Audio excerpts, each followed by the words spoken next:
comencemos. Eso principalmente. Recuerden que el Excel lo voy a subir también el lunes para que lo tengan en consideración. Y vean sus nombres. Por ejemplo, a lo mejor alguien me mandó algo y yo no le puse una X, entonces para que me diga, profe, yo sí hice esto, usted no me la coloca. Y yo le voy a decir, estimado, muéstremelo o súbelo a la asignación, o me meto yo a la asignación y si no tengo nada, lo resube, ¿cierto? Pero eso nos ocupamos ya dentro de la semana, pues para eso está la semana, ¿cierto? Y el viernes ya solamente, netamente la clase. Eso principalmente, jóvenes, con la materia. Ahora comenzamos con la clase.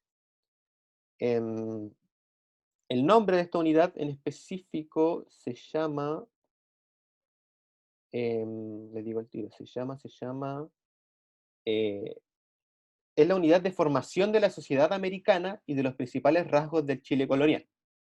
El objetivo de esta clase es que ustedes describan las principales características que dan forma a la sociedad mestiza de la colonia, ¿ya?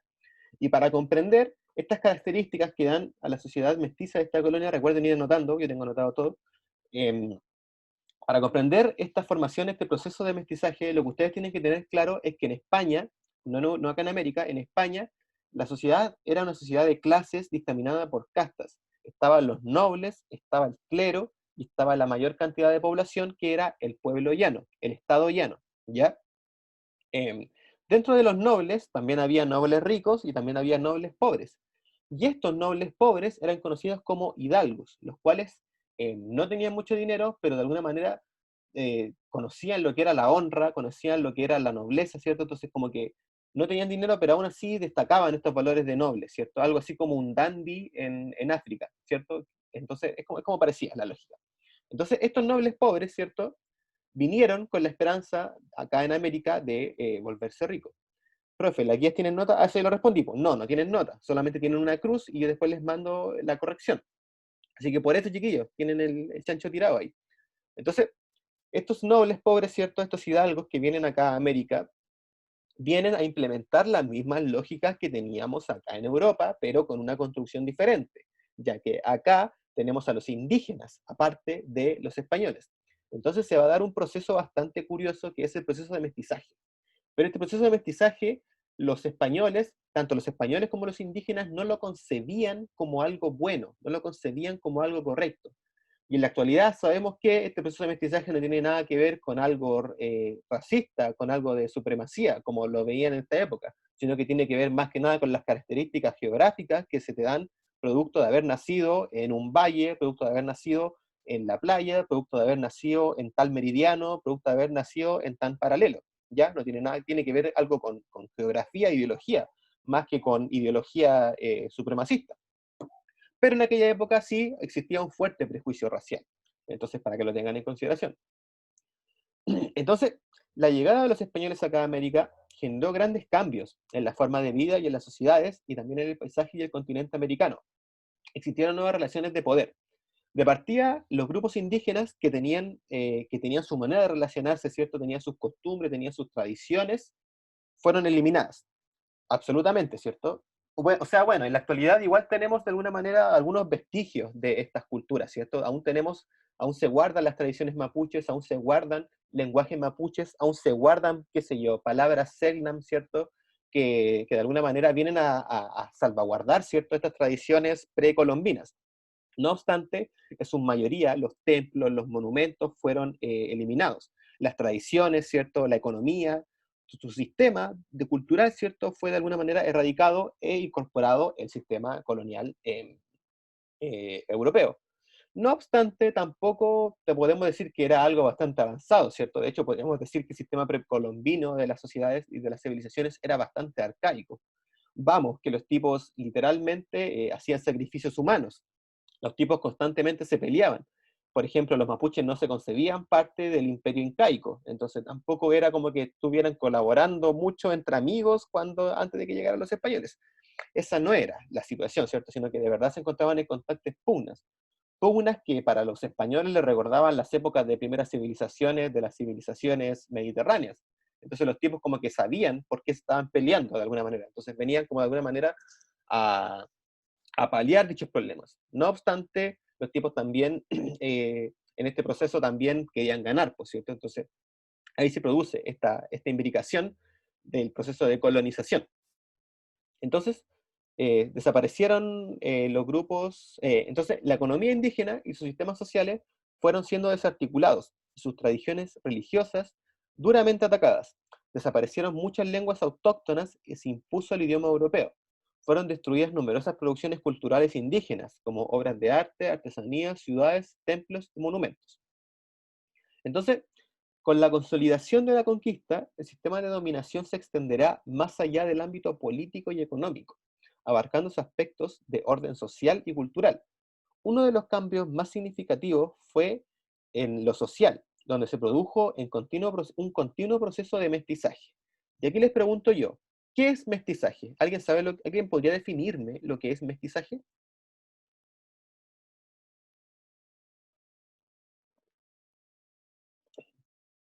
¿Alguien sabe lo que es mestizaje?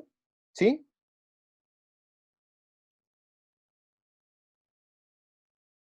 ¿Alguien había hablado?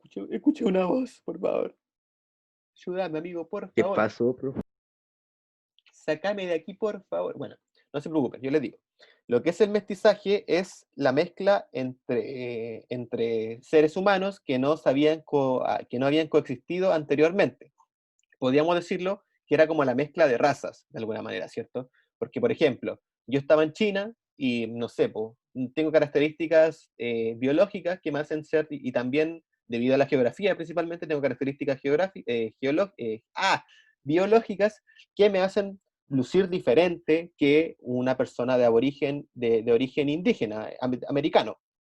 Entonces, boom, si yo mezclo estas dos razas, ¿cierto? Surge una nueva que sería un mestizo, una imbricación entre ambos personajes que eran diferentes, producto de sus características geográficas. Entonces, esto fue lo que pasó acá en América, ¿cierto? Y a esto se le denominó proceso de mestizaje. Esto quiere decir que una parte muy importante del encuentro de los españoles con los pobladores indígenas y más tarde también con los africanos esclavizados dio origen a una población mestiza. Asimismo, generó múltiples combinaciones en cuanto a la herencia social y cultural, pues se crearon nuevas maneras de clasificar a las personas, al tiempo que las cosmovisiones y los saberes de los pueblos se intercambian y surgían nuevas tradiciones. Y aquí me interesa que de alguna manera ustedes anoten, bueno, también los van a tener en la guía, las diferencias entre, o sea, los nombres que se les dieron a estas nuevas castas que fueron surgiendo a raíz de este proceso de mestizaje. Por ejemplo, un mestizo, y aquí la gente, o sea, en esta época la gente lo decía despectivamente, pues, por ejemplo, si yo me refería a una persona blanca, me refería a un español, ¿cierto? El cual supuestamente en el estrato social era lo mejor. Y si yo digo una persona negra, me refiero a una persona africana, lo cual era un esclavo, lo cual era de alguna manera lo peor. Pero de alguna manera seguía siendo puro en un aspecto de raza, como que no se había mezclado con otras. No obstante, los resultados que venían surgiendo de estas dichas mezclas entre, por ejemplo, un español y un africano, creaban un mulato. Y este mulato, chicos, era de alguna manera peor clasificado que un negro esclavo. Entonces, de alguna manera, el mestizaje era mirado con muy malos ojos. No obstante, esto en la teoría, porque en realidad, si nos referimos a lo que fue la vida cotidiana en la época colonial, el mestizaje se dio de manera muy natural. Pues de hecho, todos, absolutamente todos acá somos mestizos, tenemos mezcla de ambos, entonces no, el mestizaje fue lo que más se dio, y a pesar de eso era lo que más criticado. Entonces se produce esa dualidad, esa como hipocresía en las castas coloniales, ¿ya? Para que lo tengan claro. Pero entonces, el mestizo es un producto entre un blanco español y un indígena, ¿ya? A ellos se les conocía como mestizos. Un mulato era un producto entre una unión de un negro africano y un español blanco. Un sambo era un producto de la unión entre un indio y un africano, ¿ya? Estos tipos, como les digo, los tres resultados, los mestizos, tanto los mestizos, los mulatos como los zambos, no entraban dentro de la clasificación de esta pirámide social que quería establecer acá en América los españoles, ¿ya? Pero de alguna manera era lo que más se producía. La manera en que se estratificó la sociedad durante el periodo colonial se vincula con el enorme prejuicio racial que existía por esos años, Debido a esta nueva estructura social americana, constituida por una serie de grupos étnicos con diferentes derechos, privilegios, ocupaciones laborales y posición económica, tomó un marcado carácter estamental, basado no solo en la riqueza económica, sino también basado en el color de piel y la fisonomía de los individuos. La población blanca se presentó como superior e importante, desdeñándose a los grupos sometidos como indígenas, africanos y también las castas mezcladas. Entonces, lo que me interesa que ustedes rescaten de todo esto es que la sociedad colonial se estructuró de manera estamental, ordenado jerárquicamente, ¿ya? Era literalmente una pirámide, ¿cierto? Y en la punta de la pirámide los más privilegiados eran los españoles. En el medio estaban los indígenas y abajo estaban los africanos. Pero al lado de esta pirámide que se están imaginando en este momento había un círculo. Y este círculo que estaba al lado de esta pirámide eran los mestizos. Y los mestizos tiene sentido que estuvieran alejados de esta casta social porque no sabían dónde colocarlos. No podían colocarlos en alguna parte porque, de alguna manera, los indígenas odiaban a los mestizos porque le recordaban a los españoles. Los españoles odiaban a los mestizos porque le recordaban a los indígenas. Entonces, como que los tipos de alguna manera eran criticados como por todos lados, y era hipócrita que hicieran eso porque al final de cuentas toda la gente o la gran mayoría terminó siendo mestiza. Entonces se produce ahí grandes problemas. Yo creo que estas cosas o estos racismos, este prejuicio racial que se fue dando en lo que yo les estoy contando, yo creo que era al principio, cuando los indígenas querían solamente relacionarse con los indígenas y hablaban su propio idioma, y así viceversa con los españoles. Pero, por ejemplo, cuando empezaron a nacer hijos de españoles en esta época y hijos de indígenas en esta época, se dieron cuenta que no eran tan diferentes, por cierto, porque los criollos, que eran los españoles nacidos en América, su concepción del mundo era el ser americano. Y los indígenas, nacidos en aquella época, su concepción del mundo era que los españoles estaban acá desde siempre. Po. O sea, probablemente los indígenas padres les decían que no estuvieron aquí siempre, sino que llegaron, pero en su mayoría y con el paso de los años, ¿cierto? Esto ya se fue mezclando, creando así las castas mestizas, ¿cierto? Pero esto que yo les estoy hablando fue como al comienzo, ¿cierto? Al comienzo de todo este proceso de colonización. Entonces, el estamento español presentaba una posición superior, siendo un grupo reducido y que se renovaba constantemente a través de la llegada de diferentes funcionarios administrativos, militares, comerciantes y religiosos al continente, y también los criollos, los cuales eran hijos de españoles nacidos en América. Se dividieron según su poder político y económico. Luego se ubicaron los españoles criollos, perdón, que no poseían fortuna y se ganaban la vida como mineros, como pequeños comerciantes, como artesanos o granjeros o en el ejército. Por último también estaban los pulperos y también los vendedores ambulantes, que yo creo que el mestizaje se dio en gran cantidad, creo yo, gracias a los pulperos, gracias a los vendedores ambulantes y gracias a los criollos que no eran bastante millonarios, ¿cierto? Probablemente los más ricos españoles como que respetaban mucho más estas características del sistema de castas, ¿por cierto? Entonces, eso, me interesa que manejen, que los españoles estaban como en la punta de la pirámide. Los indígenas legalmente fueron considerados superior a las otras castas como los negros y los mestizos.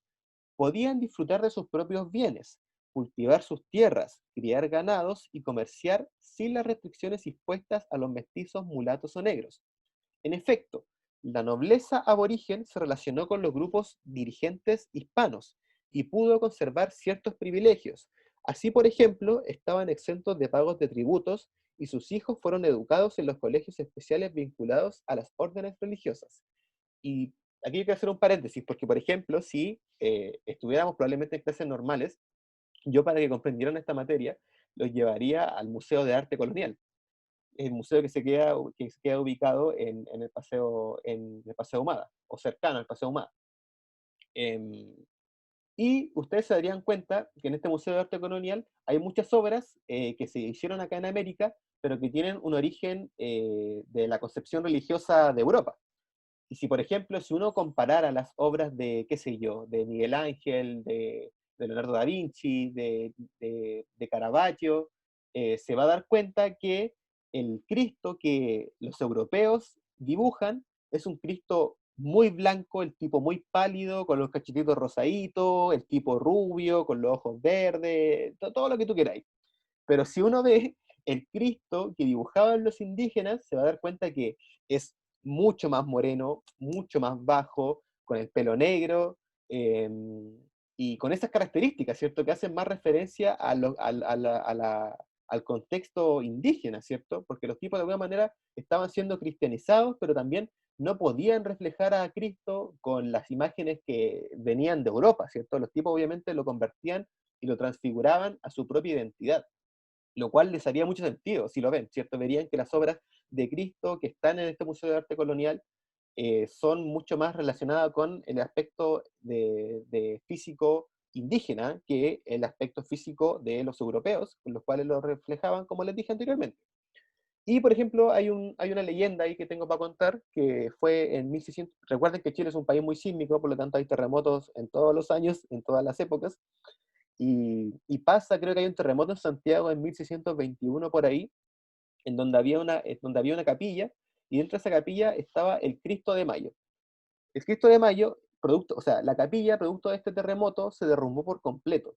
Y esta escultura del Cristo de Mayo, ¿cierto?, quedó como en pie, y como que toda la capilla se había caído.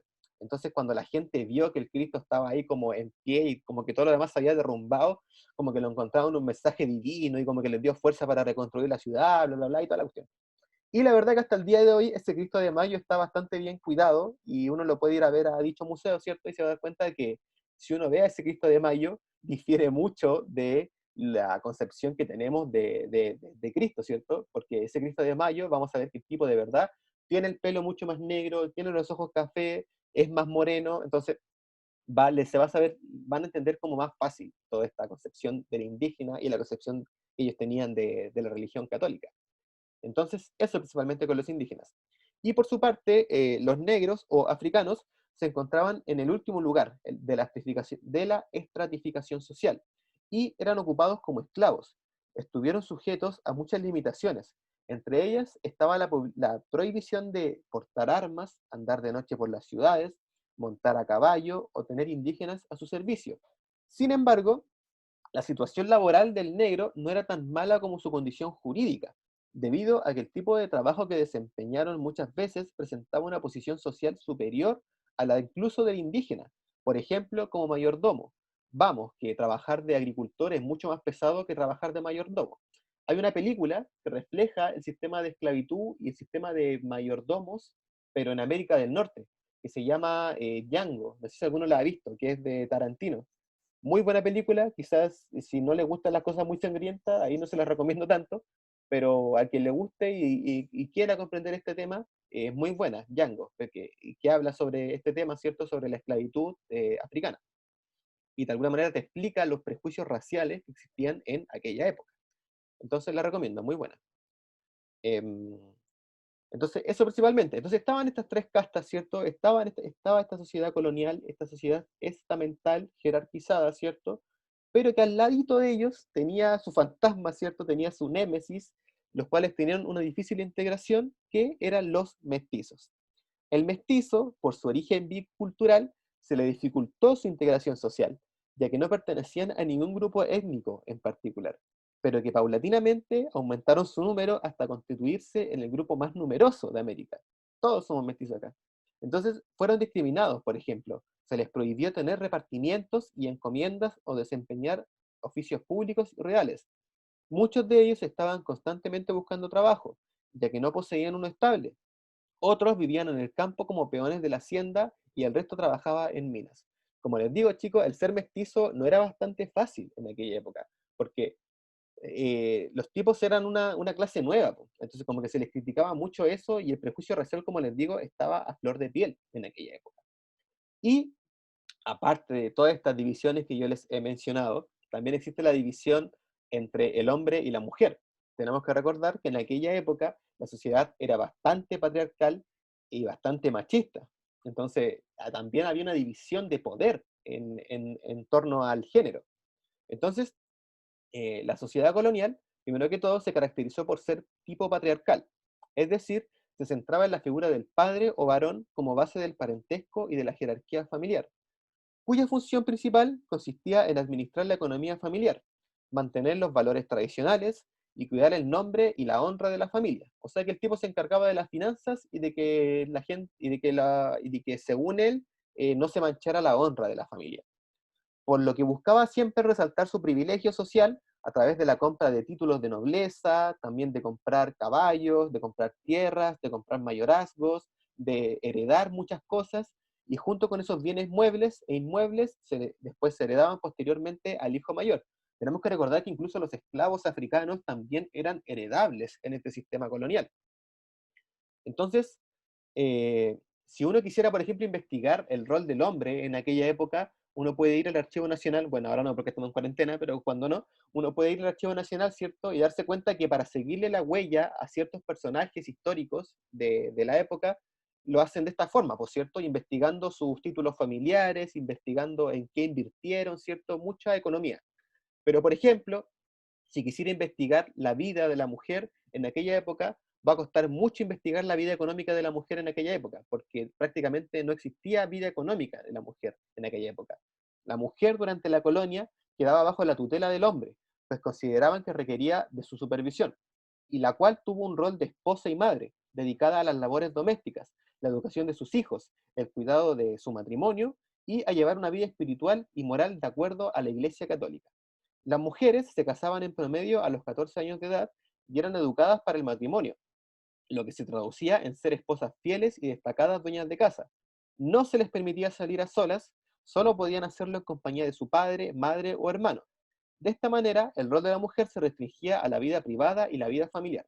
Y si uno, por ejemplo, si ustedes quisieran investigar, por ejemplo, sobre la vida de las mujeres en aquella época, lo que van a encontrar en el Archivo Nacional va a ser la vida de mujeres que de alguna manera, y según ellos, llevaban mala vida, como que de alguna manera eran condenadas por haber sido infiel, que eran condenadas por haberse escapado de su matrimonio, que eran escapadas por haber dejado al padre sin un recurso económico, etcétera. Entonces, como que de alguna manera esas mujeres eh, eran condenadas a conventos, eran condenadas a manicomios, ¿cierto? Para que en dichos conventos o en dichos manicomios, los cuales tenían rasgos muy parecidos, volvieran a encaminar su vida, ¿cierto? En torno a la religión católica, ¿cierto? En torno a volver a honrar la figura de la mujer en aquella época como se miraba. Entonces, eso principalmente con la división del hombre y la mujer en aquella época.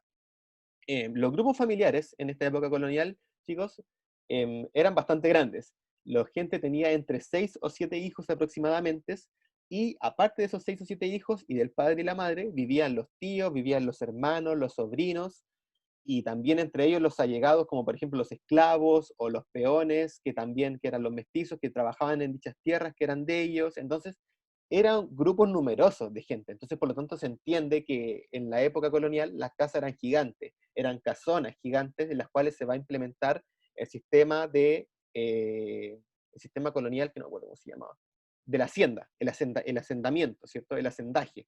Entonces, este sistema de hacienda tiene mucho sentido teniendo en cuenta que las familias eran numerosas.